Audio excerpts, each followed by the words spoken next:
Welcome to SnowMotion. Hi, I'm Brenda Buglione, standing at the top of beautiful Vail Mountain overlooking Blue Sky Basin. We're going to end this amazing season by taking a look back at my favorite film segments, my best ski tips, and a special gondola interview with Lindsey Vonn. You're watching SnowMotion. Would it be easier if we had no shoes, no time to kill, and nothing to lose, and no worries but the great blue sky, and looking for shade when the sun gets high, or climbing up that coconut tree? If it's time for one of nature's treats, would it be easier?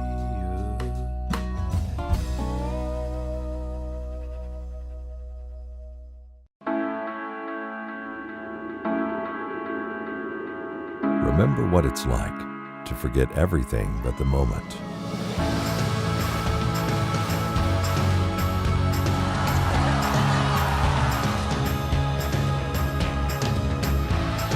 Rediscover the birthplace of all. Rediscover Vail like nothing on earth. The best in the world.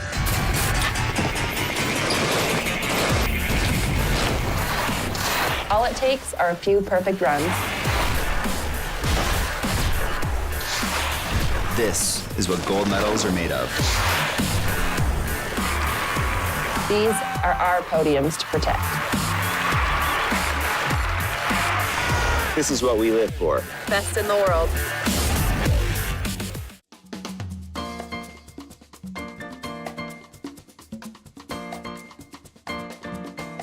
SnowMotion is brought to you by Vail, like nothing on earth, and by the Steadman Clinic, keeping people active. Since the age of 14, Lindsey Vonn has been a force on the hill. She recently became the most successful downhill ski racer of all time, winning 76 World Cups. Over the summer, we had a chance to catch up with Lindsey and learn how she overcomes adversity and empowers girls to move mountains. Today's chairlift interview is with Lindsey Vonn. She's won 76 World Cups, 20 Globes, gold medal in the Olympic, World Championship medals. You've done so many things. You've been so successful. Thanks. Why do you think you're so good? I mean, I think I had a lot of good people supporting me, but I think I just worked really hard. I had talent, you know, when I was a young kid, and my parents supported me, and I just continued to follow my dreams, and I never gave up, and here I am. When I ask your coaches why you're so good, they say because you're a fierce competitor and they don't know another skier that lays it on the line. You know, I think you're comfortable being uncomfortable. Yeah, I'm not afraid of anything. So, you know, if the weather's bad, you know, you can't see the ground very well. And you're going 80 miles an hour. I keep pushing myself. You know, I love going fast, and I love the thrill and adrenaline, and that's why I love racing. You know, I love pushing myself to my maximum. I've mentioned this to you before, but in the starting gate, you're gripping your poles, and then you're ungripping them and gripping them. And you're like a tiger ready to pounce on the course, and you're just... It's more so of like intense. I'm bored. I don't want to think about anything when I'm in the start, and so that's why I do that. Like 10 seconds is kind of a long time. So I feel like I'm always just sitting there and I don't want to think about anything else. So I just twiddle with my poles, and it's kind of like it's like my get ready trigger. So you're not thinking about that turn or pre-jumping that? No, that's what I do before. You know, like after I inspect the course, that's my time to prepare mentally, and then when I get in the starting gate, then it's just go time. It's go time, and you just lay it on the line. It's amazing. Thanks. But and you've had injuries. A lot. You've had incredible crashes. I remember the one in the Olympics. That was just, hard to watch. But you always come back. You don't come back into 5th place. You come back and you win. Well, how do you do that? I think the biggest thing with injury is obviously you have to get strong again, so that's one of the biggest challenges, but it's also not being afraid. You know, a lot of times people get injured and then they become afraid of hurting themselves again, and I'm not afraid. I mean, it's also my downfall. You know, it's why I've been injured so many times, because I don't have I don't have any brakes. You know, I'm just 100% gas all the time. That was, I think, as a racer for myself, the hardest thing is to getting yourself up to challenge yourself, and that just seems so natural for you. Yeah, I don't have any problem pushing the limits. What pushes you to work out so hard? I want to ski fast. I know that's what it takes to win races, and I also just feel more confident about myself when I work out hard. I believe in myself more, and I feel better when I feel stronger. So, and plus it's kind of nice to have your job being in the gym all the time. It's not too shabby. It's a dream. It's actually, my open was that Lindsey is the most successful female skier of all time. It's just fun. I just try to win every race I compete in, and sometimes it works, sometimes it doesn't, but I don't know, I'm a veteran now, so it's not really, I feel like my mental strength is my biggest source of success and strength right now. So how can you not be afraid going so fast? I mean, what speeds have you gone to? I don't know. I mean, they don't really have speed traps that much. But 80, you've gone 80. Oh, at least. Like, I've been clocked at 84, so I think higher than that, but I don't know, I love going fast. So typically we do our chairlift interview in the winter, but today we're doing it in the summer because Lindsey is very busy in the winter, and you're busy in the summer. I was looking at all the events that you go to. Yeah. Cover Sports Illustrated, having your body painted for those sexy pictures was so great. And Thanks. And you were in a race car with Red Bull. Yeah. And then sailing was.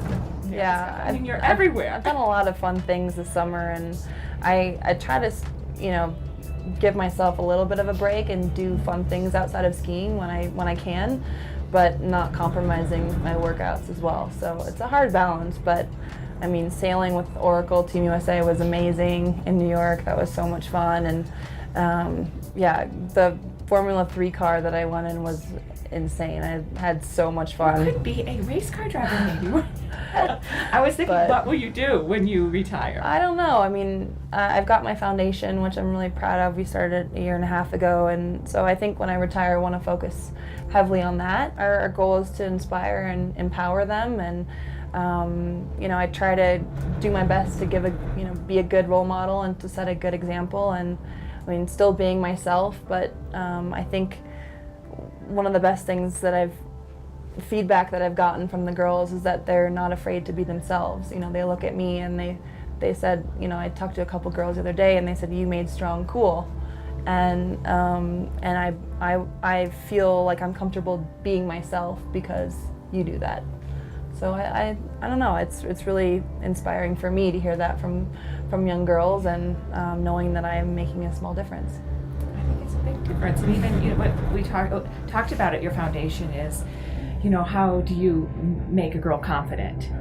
And I think what you guys are doing and all the, having them challenge themselves and feel comfortable with it. And that's a natural thing, and that's what you're teaching them. Yeah, I mean, our camp last year that we did was really successful, and the girls definitely saw, from what they told us, a big improvement in their self-confidence, and that's what we're hoping for, We want them to be able to believe in themselves and not get down when people bully them or make fun of them. And, it's a tough world out there, especially with social media, and you just have to believe in yourself and be yourself. I think that's the biggest thing, the biggest message I've been, telling the girls lately is just be who you are. Yeah. Maybe in your career someone said, oh, you can't do it, and you... Oh yeah, many times. And I actually like it when people say that, because I like proving people wrong. Okay, so here we are in beautiful Vail, Colorado, and this is your hometown. What do you like doing in Vail, and why do you like living here? I like it because it's really quiet.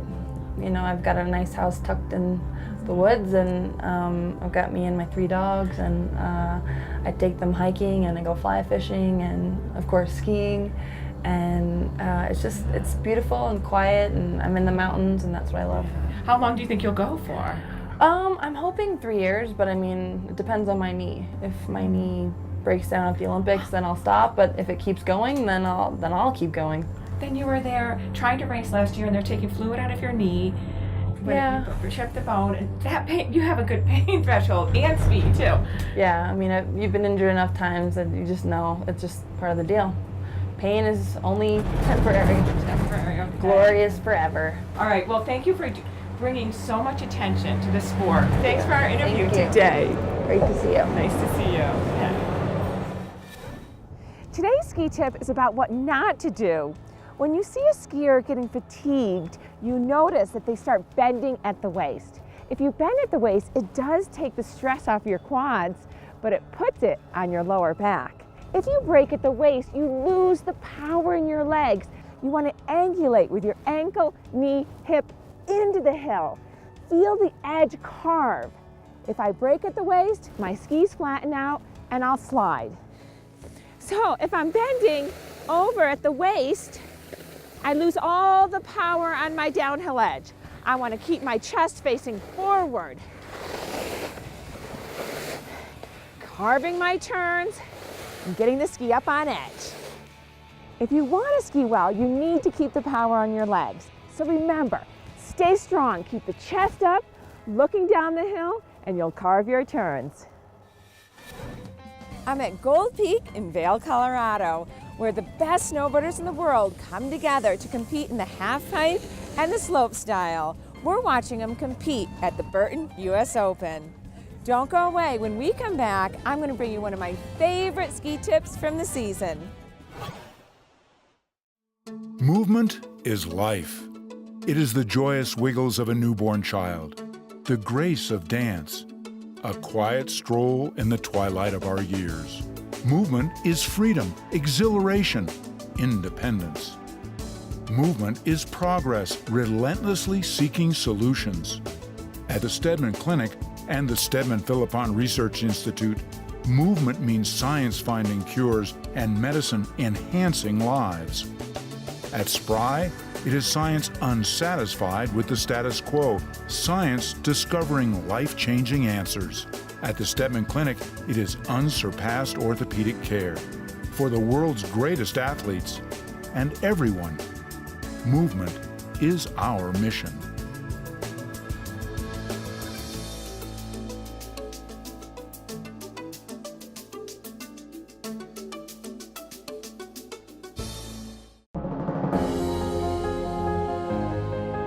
This winter, experience the sophisticated allure of Beaver Creek's intimate alpine village, where you're free to focus on nothing other than creating incredible moments together. Revel in the special touches that set Beaver Creek apart from all other resorts. Experience the refined side of winter. For more SnowMotion action, chairlift interviews, and my ski tips, visit my website at snow-motion.com.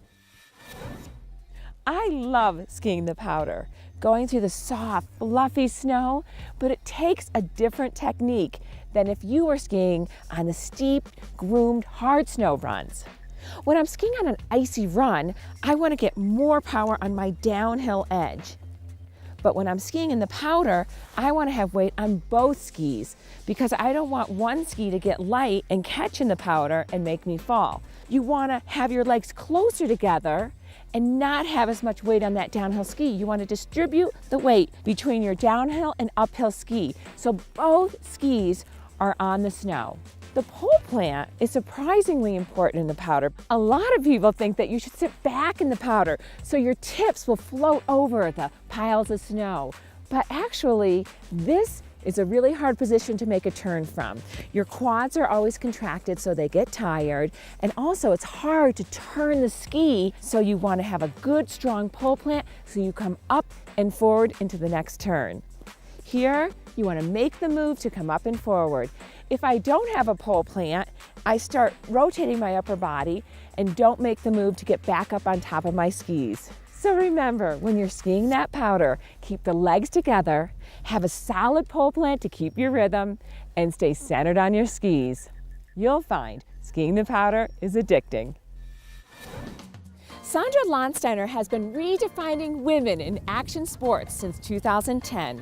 Her latest release, Shades of Winter Between, raises the bar once again. Here's one of my favorite segments from Canada.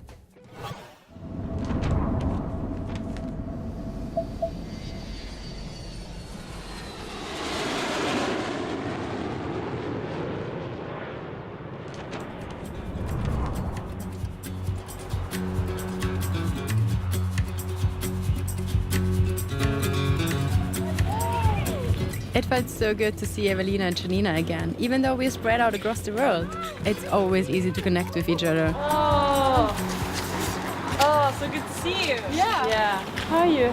They're gonna dump on out there. It's gonna be epic. I'm so pumped to ski. Yeah. Cool. All right, let's go. It was so exciting to be back with these girls. We were ready to go and play.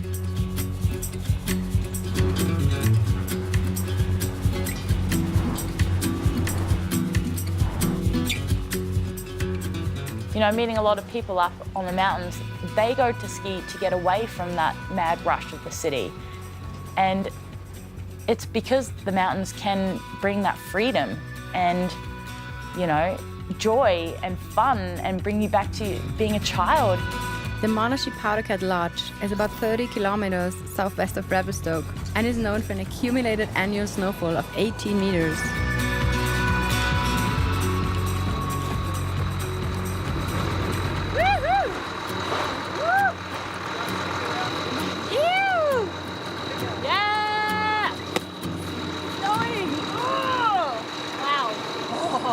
How does the snow feel?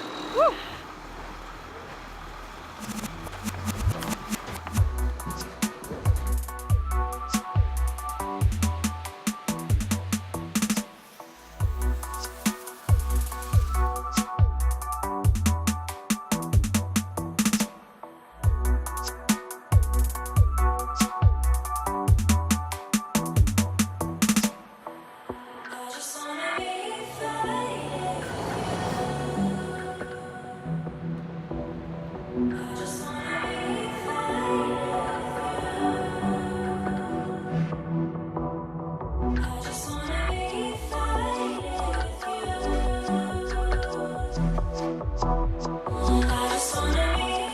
One, two, three. All right, Sandy, you pick. Okay, diving board.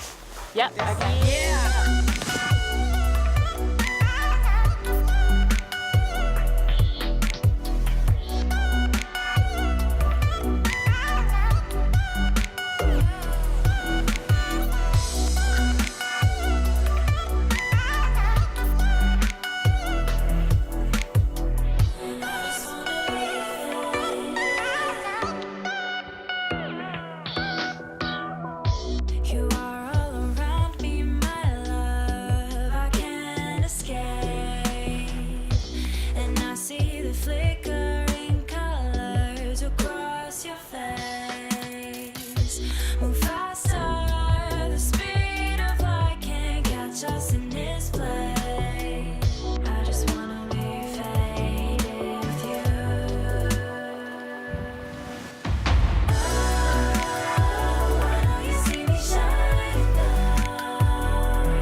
I just think it's so cool that I've grown up skiing because it just makes me so passionate about life.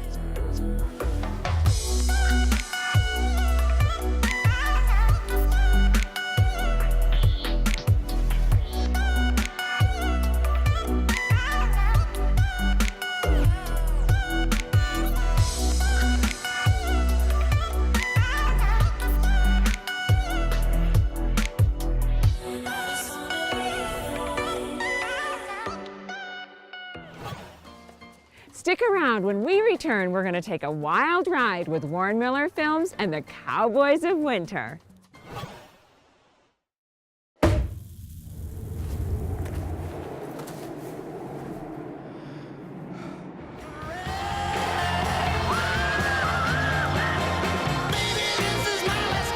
Corvell, toast life.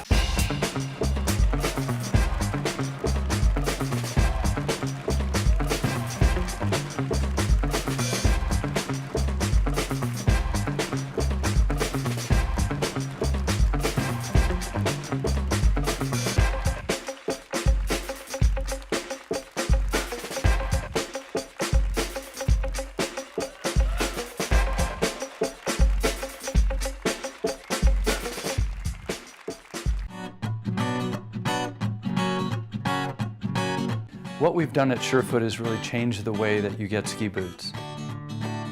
The sun shines bright. This boot is made for your foot. The difference is amazing. You'll ski better.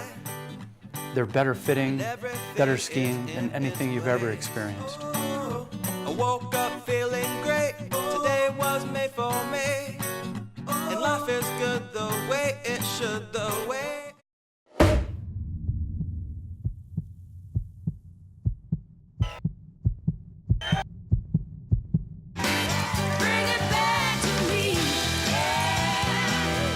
Corvell, toast life.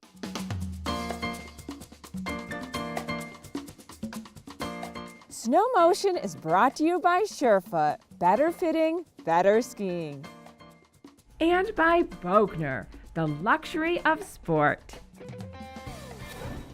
Welcome back to SnowMotion. Now let's see what happens when Chris Anthony trades his ski boots for cowboy boots in Warren Miller's film, Chasing Shadows. Hee-haw, giddy up.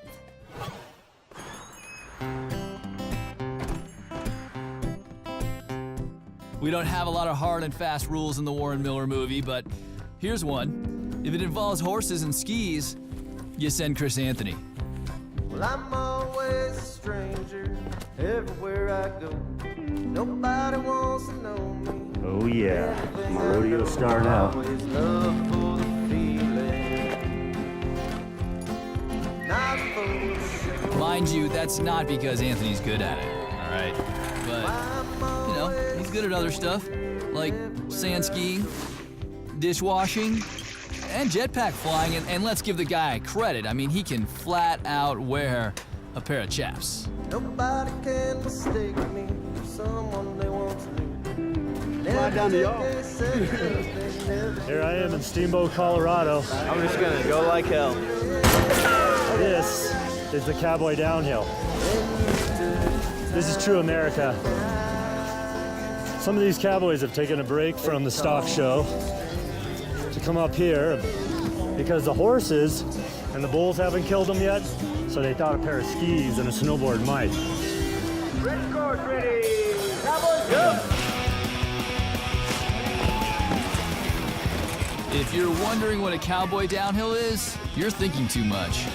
Do I look like a legit cowboy? No. Anthony may be 98% skier and only 2% cowboy. If I borrow your horse, will that help? No. But you don't grow up in Colorado without learning how to handle a lasso.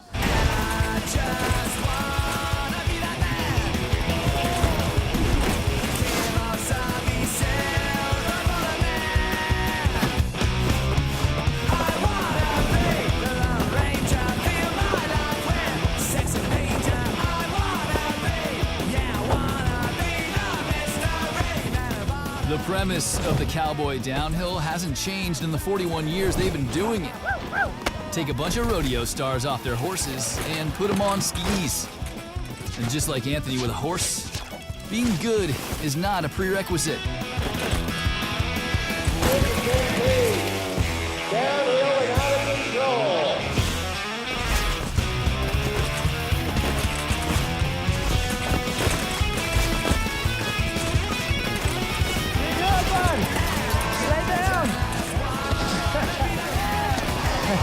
No, stay down.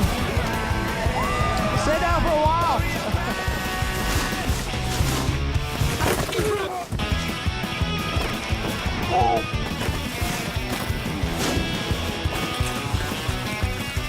The heck with this. Next year, I'm going to Disneyland.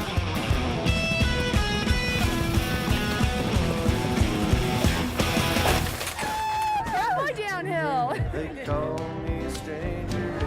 I think Chris could be an okay cowboy.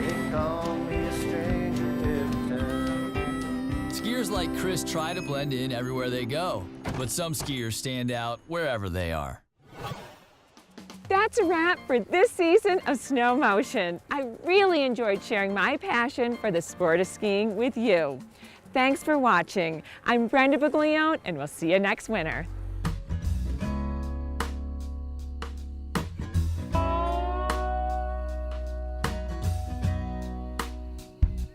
Would it be easier if we had no shoes, no time to kill, and nothing to lose, and no worries but the great blue sky, and looking for shade when the sun gets high. We're climbing up that coconut tree. If it's time for one of nature's treats, would it be easier?